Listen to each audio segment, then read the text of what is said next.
નમસ્કાર વિદ્યાર્થી મિત્રો, આપણી જે પ્રોજેક્ટ પ્રવૃત્તિ બુક છે ધોરણ 7, જેનું આજે આપણે સંપૂર્ણ સોલ્યુશન જોવા જઈ રહ્યા છીએ. તો ચાલો શરૂ કરીએ. તો અહીં પ્રોજેક્ટ પ્રવૃત્તિની શરૂઆત આપણે આપણી પ્રવૃત્તિ નંબર 8થી કરીશું, જેમાં પ્રોજેક્ટનું નામ છે મારું ગીત. આપના ઘરમાં, ગામમાં, આજુબાજુ, પડોશમાં તહેવારો, શુભ પ્રસંગો કે અન્ય ઉજવણીના સમયે તમે બાળપણથી લોકગીતો સાંભળ્યા હશે. આવા પ્રકારના લોકગીતો હજુ પણ આપણા માતા પિતા, દાદા દાદી અને સગાવાલાના મુખે ગવાતા જ હશે.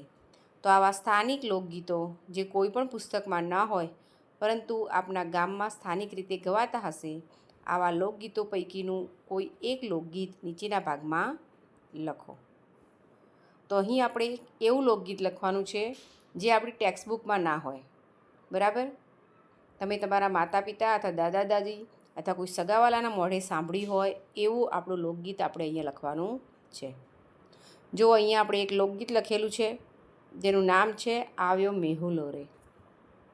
ઓતર ગાજ્યા ને દખ્ખણ વરસ્યા રે, મેહુલે માંડ્યા મંડાણ, આવ્યો ધરતીનો ધણી મેહુલો રે. નદી સરોવર છલી વળ્યા રે, માછલી કરે હિલોળ, આવ્યો મેહુલો રે.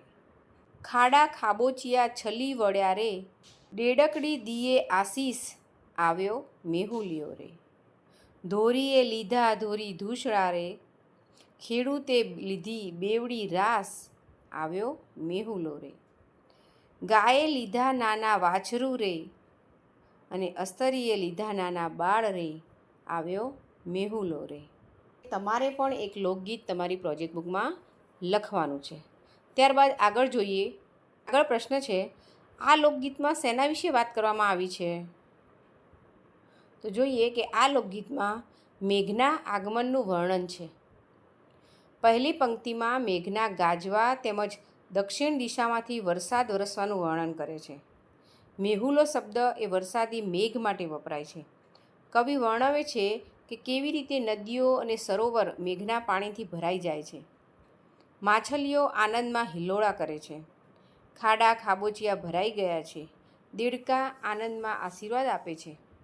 ખેડૂત ખુશ થાય છે અને બેવડી ખેતી કરવાની આશા રાખે છે.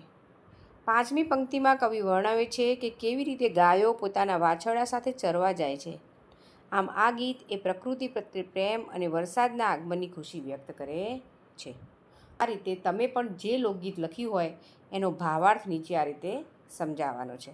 તો અહીંયા આપણો આ પ્રોજેક્ટ પૂર્ણ થાય છે અને આપણો નેક્સ્ટ પ્રોજેક્ટ એ આપણે આ નેક્સ્ટ વિડીયોમાં જોઈશું. નમસ્કાર.